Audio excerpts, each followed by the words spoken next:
ఇప్పుడు మా సన్కి pass on చేస్తున్నాను. ఇప్పుడు ఫ్యూచర్లో ఈ గార్డెన్ని మెయింటైన్ చేయగలిగిన వాడు చేయవలసిన వాడు మా సన్. వీడైతే నన్ను రెస్పెక్ట్ చేస్తాడు, నేను చేసిన పనులు రెస్పెక్ట్ చేస్తాడు.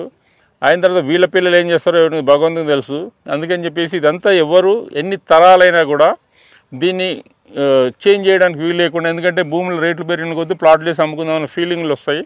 అటువంటిది రాకుండా ఇది వీలు రాస్తున్నాను. అందుకని చెప్పి ఇది నేను పోయిన తర్వాత కూడా ఈ గార్డెన్ ఇట్లాగే ఉంటుందని నేను భావిస్తున్నాను. యూ డోంట్ వరీ, ఎందుకంటే మీ నాన్నగారి దగ్గర నుంచి మీరు దీన్ని వారసత్వంగా తీసుకున్నారు. మొక్కల్ని ప్రేమించడం అనేది ఖచ్చితంగా మీ అబ్బాయి ఈ ఏజ్లో పిల్లలు ఎక్కడెక్కడో ఎలా ఉంటారో మనకు తెలిసిందే. ఫారిన్ కంట్రీ వెళ్ళిపోవాలని, ఇంకా లైఫ్ చిల్ అవుతూ ఎంజాయ్ చేయాలనుకుంటారు. బట్ తను ఇప్పటికీ ఈ మొక్కల్లో వీటిలో తిరుగుతున్నాడంటే యూ డోంట్ వరీ, అతను ఖచ్చితంగా బాగా చూసుకుంటాడు. వాళ్ళ పిల్లలు కూడా ఇలాగే మీ రూట్లోకి వస్తారు. మీ పేరండి? Win with. బాగుంది అది కూడా.